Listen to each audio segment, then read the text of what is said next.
নমস্কার,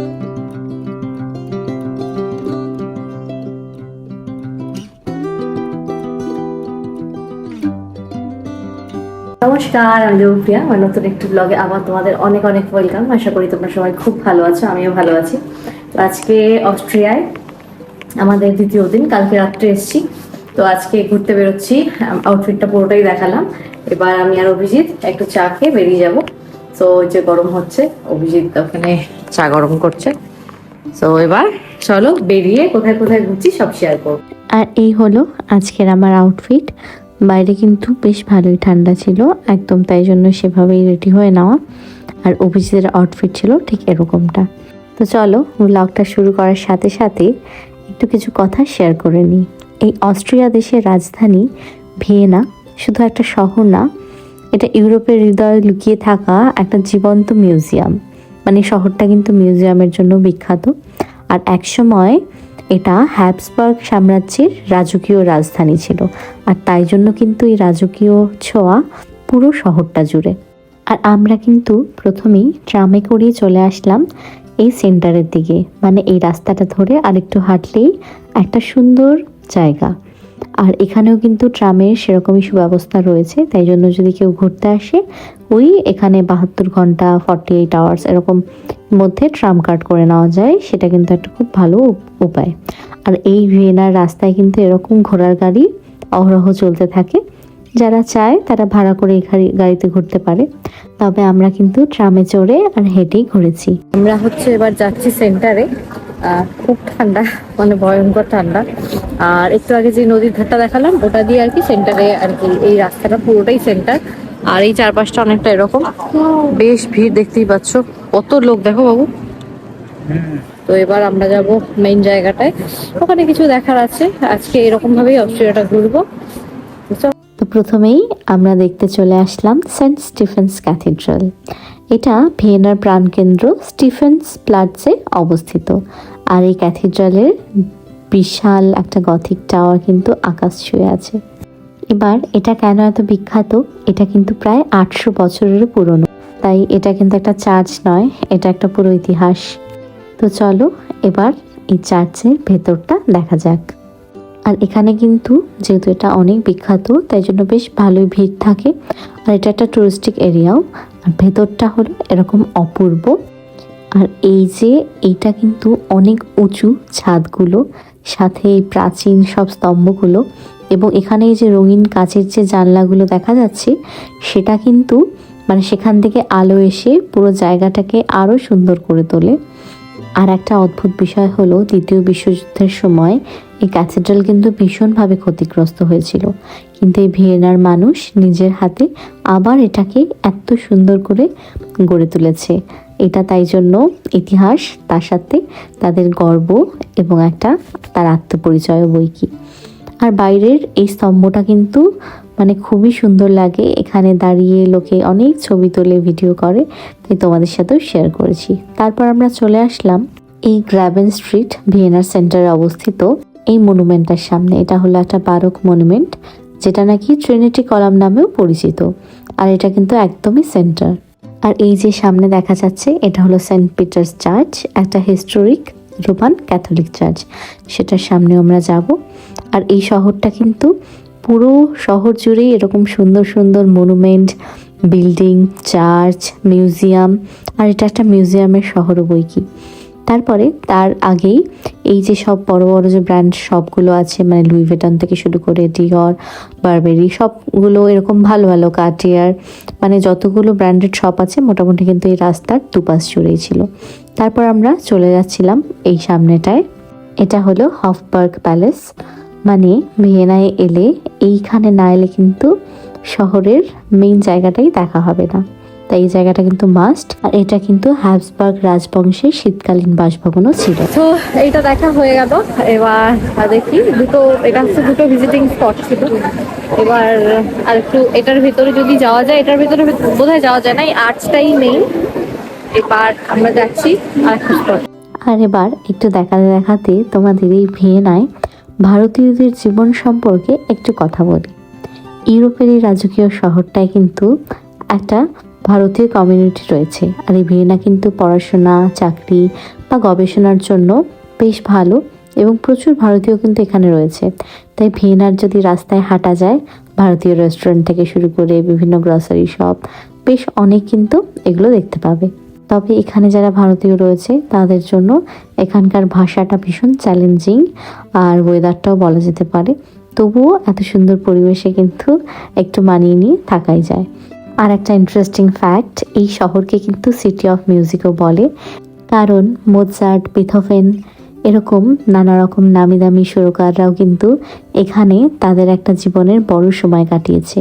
তাই ভিয়েনার রাস্তায় হাঁটলে মনে হয় বাতাসেও যেন সুর ভেসে বেড়ায়। তারপর আমরা চলে আসলাম এরকম একটা মিউজিয়ামের সামনে। এটা হলো কুইন্সট হিস্টোরিসেস মিউজিয়াম, এবং এইখানে একটা মজার বিষয় হলো দুপাশে দুটো মিউজিয়াম মুখোমুখি দাঁড়িয়ে আছে, এবং দুটোই কিন্তু একেবারে এক দেখতে।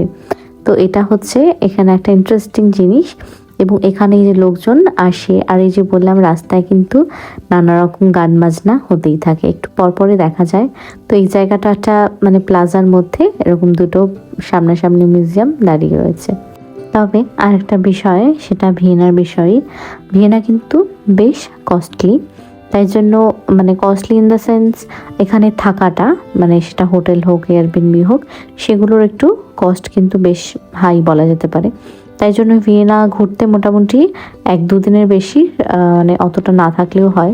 আমরা যেরকম এই 3টে দেশ একসাথে ঘুরবো, তাই ভিয়েনায় আমাদের জাস্ট 2 দিনই ছিল। বাকি জায়গাগুলোতে যেরকম আমরা আগে বুদাপেস্টের দেখেছো 3 দিন ছিলাম, এরপরে আমরা প্রাগে যাচ্ছিলাম, সেখানেও রয়েছিলাম। তবে এই অস্ট্রিয়ায় এই মানে 2 দিনের মতো ছিলাম। আর তার মধ্যে অস্ট্রিয়া রবিবার পুরো বন্ধ থাকে, তো আমরা কিন্তু সেভাবেই শুক্র এবং শনি 2 দিন এরকম টাইম নিয়ে এসেছিলাম। তারপরে সেসব জায়গার থেকে চলে আসলাম এরকম একটা ফুড মার্কেটে। মানে এখানে এরকম রাস্তার মধ্যে নানা রকম খাবারের দোকান, এই যে এগুলো দেখা যাচ্ছে বাদিকে, এগুলো হচ্ছে বিভিন্ন রকম চিজ, এখানে বিভিন্ন রকম মশলা রয়েছে। বেশ মজার একটা জায়গা। মানে এখানে এই যে এত রকম চিজ, এবং খাওয়ার দোকানের পাশাপাশি ব্যাগস, তারপর ড্রাই ফ্রুট, জামা কাপড়, মানে বেশ একটা মানে ওপেন মার্কেটগুলো যেরকম হয় সেরকম টাইপের। তো এখানে এরকম ছোট ছোট রেস্টুরেন্টও ছিল, মানে এরকম রাস্তার মধ্যে বসে এরকম সুন্দর একটা ভাইবে খাওয়া যেতে পারে। তো আমি আর অফিসে ঠিক করলাম এখানে কিছু একটা খাওয়া যেতে পারে। আর যেহেতু খুব ঠান্ডা ছিল, একটা স্যুপ দেখেছিলাম আমরা, বেশ নতুনত্ব। তো এই যে এরকম মানে ভেতরে এরকম মিট বল, আর এটা একটা স্যুপের মধ্যে হালকা সবজি দিয়ে দেওয়া থাকে। বেশ ইন্টারেস্টিং জিনিসটা দেখতেও, এবং খেতেও কিন্তু ভালো ছিল। আর এটা কিন্তু একটা ট্র্যাডিশনাল স্যুপ এই অস্ট্রিয়ানদের। এটা মিটবল হলেও এটা কিন্তু অ্যাকচুয়ালি এটার নাম বলে ডাম্পলিং, মানে লিভার যেটা, সেটা ডাম্পলিং বানিয়ে এই স্যুপটা তৈরি করা হয়। এই অস্ট্রিয়ান নামটা কিন্তু বেশ কঠিন ছিল। তারপরে আমরা সেখানে ওই স্যুপটা খেয়ে আবার চলে আসলাম শহরটাকে আর একটু দেখার জন্য। আর এই রাস্তা দিয়ে হাঁটতে হাঁটতে এটা আমরা দেখলাম, এটা হলো ভিয়েনার স্টেট অপেরা। এটাও কিন্তু বেশ সুন্দর একটা রাজকীয় বিল্ডিং। যেহেতু আমাদের একদিনের প্ল্যান ছিল, মানে আগের দিন রাত্রিবেলা তো জাস্ট অল্পই ঘুরেছিলাম, তাই জন্য আজকে মেইন যে জায়গাগুলো সেগুলো দেখেছি। আর আমার মনে হয় মিউজিয়াম যদি মানে একদিনে সব দেখতে তো কখনোই পসিবল না, কারণ এক একটা মিউজিয়াম বা প্যালেস দেখার জন্য প্রচুর সময় লাগে। তো আমাদের হাতে সেরকম একটা সময় ছিল না। আর আমরা মিউজিয়াম আসলে ইউরোপে প্রচুর দেখা হয়েছে, তাই জন্য এখানে যেহেতু কম দিনের জন্য আসা হয়েছিল, তাই আমরা যতটা চেষ্টা করেছি বিভিন্ন রকম জায়গাগুলো, প্যালেস থেকে শুরু করে মিউজিয়াম, এগুলো কভার করার, বাইরের দিক থেকে সেই মানে বিল্ডিংগুলো দেখা। এবং দেখতেই পাচ্ছ প্রচুর লোক, এই যে এখানে ট্যুর গাইড আছে, মানে সবাই কিন্তু অনেকটা এভাবেই ঘুরছে আর কি। কারণ ভিয়েনায় যারা ঘুরতে আসবে, মানে 1-2টো যদি মিউজিয়াম কেউ দেখতে চাও, তারা ভেতরে যেতে পারো বা প্যালেস। তবে আমার মনে হয় এইভাবেই আর কি যারা আসবে ঘুরতে পারো, তাহলে তোমার পুরো শহরটাও দেখা হবে, এবং সেখানকার অথেন্টিক মানে ফুড, সেটা তো একটা মাস্ট ট্রাই ব্যাপার থাকেই। তো সেটাই তোমাদের সাথে শেয়ার করছিলাম। আর এইটাও একটা প্যালেস ছিল, তো সেই প্যালেসটার ব্যাপারেই তোমাদের বলছিলাম। তবে এখানে নামগুলো কিছু কিছু তো বলেছি জায়গার, সবগুলো নাম বলছি না, কারণ এদের মানে এক একটা নাম ভীষণ কঠিন হয়। এদের ভাষাটা অ্যাকচুয়ালি অস্ট্রিয়ান ভাষা, পাশাপাশি জার্মান ল্যাঙ্গুয়েজের মতোই। তো জার্মান ভাষাও যেরকম কঠিন, এই অস্ট্রিয়ান ল্যাঙ্গুয়েজও খুব কঠিন। সেটাই তোমাদের বলছিলাম। তারপর ওখান থেকে আমরা চলে যাব কফি খেতে, কারণ অনেকটা ঘোরা হয়েছে আর বেশ ঠান্ডাও ছিল। আর স্টারবাকসে আরেকটা, এটা একটা টিপসও বলা যেতে পারে, এই যে যেতে যেতে মানে ফোনের চার্জ যখন শেষ হয়ে যায়, স্টারবাকস সামনে থাকলে চলে যাবে, সেখানে ফোন চার্জও দেওয়া যায়, আবার কফিও খেয়ে নেওয়া যায়। এটা কিন্তু আমরা করে থাকি, কারণ পাওয়ার ব্যাংক মাঝে মাঝে নিতে ভুলে যাই, চার্জ থাকে না, তো আমরা কিন্তু এটা একটা করে থাকি। তো আমরা এরকম দুটো কফি নিয়ে নিয়েছিলাম। আর অভিজিৎ এই যে, তো আমাদের মোটামুটি সুন্দর একটা ট্রিপ আমরা এভাবেই প্ল্যান করে থাকি। বিভিন্ন জায়গায় বিভিন্ন রকমভাবেই প্ল্যান করতে হয়। তবে ইউরোপের প্রতিটা দেশ ছবির মধ্যে দেখলে অনেকটা একই লাগে, তবে সামনে এসে ঘুরলে সেই চোখে দেখা দৃশ্যগুলো কিন্তু খুব সুন্দর। তারপরে যে রাস্তায় যেতে যেতে এরকম একটা ফুটবল নিয়ে একজন বিভিন্ন রকম স্টান্ট করছিল এবং চারপাশের লোক দাঁড়িয়ে দেখছিল, আমরাও দেখলাম, এবং এটা একটা মিউজিকের সাথে হচ্ছিল। দাঁড়াও তোমাদের একটু শোনাই।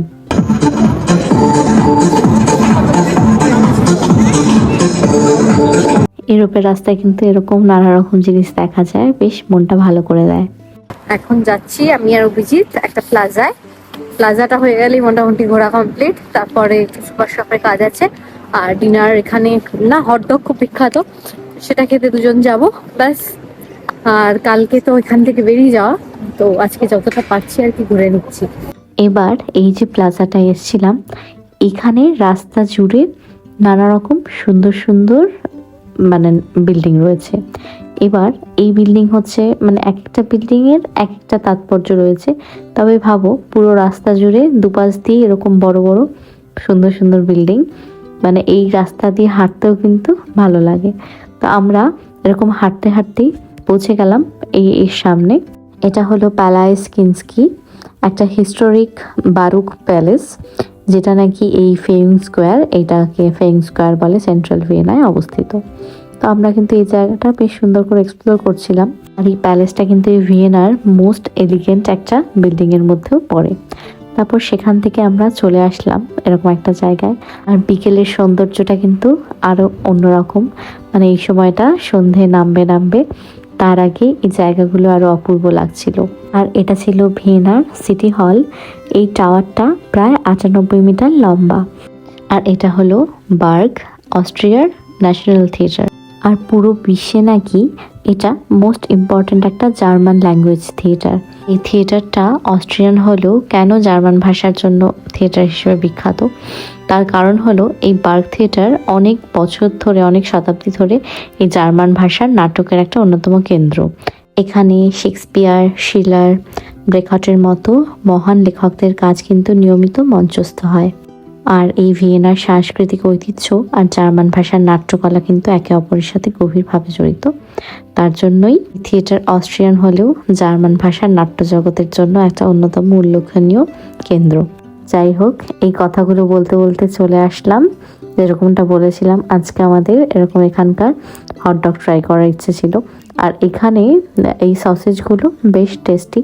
তো এরকম রাস্তার মধ্যে এরকম ছোট ছোট এই টাইপের দোকানগুলো আছে, তো সেখান থেকে আমরা ব্রেড আর এই সসেজগুলো নিয়ে নিয়েছিলাম। এবং আমাদের এক্সপ্রেশন, দুজনের এক্সপ্রেশন দেখে বুঝতে পারবে, মানে এত টেস্টি একটা সসেজ, মানে নর্মাল সসেজ আমরা যেরকম খাই, এটার টেস্ট কিন্তু একেবারেই মানে অন্যরকম ছিল। আর এই বিভিন্ন দেশের বিভিন্ন অথেন্টিক ফুডগুলো ট্রাই করার কিন্তু মজাই আলাদা। তো এবার হয়ে গেল, এবার তো আমরা সুপার মার্কেটে যাব, কিছু কেনাকাটি আছে, তারপরে বাড়ি যাব। তো আজকের ভিডিওটা এই অবধি রাখছি। আশা করি তোমাদের এই ভিডিওটা ভালো লেগেছে এবং এই দেশটা ভালো লেগেছে। যতটা পেরেছি তোমাদের সাথে শেয়ার করার চেষ্টা করেছি। যদি ভিডিওটা ভালো লেগে থাকে, please subscribe to my YouTube channel and do like this video. দেখা হবে পরবর্তী একটি ইন্টারেস্টিং ব্লগে অন্য একটি দেশে। ততক্ষণ সবাই খুব ভালো থেকো। Bye, good night.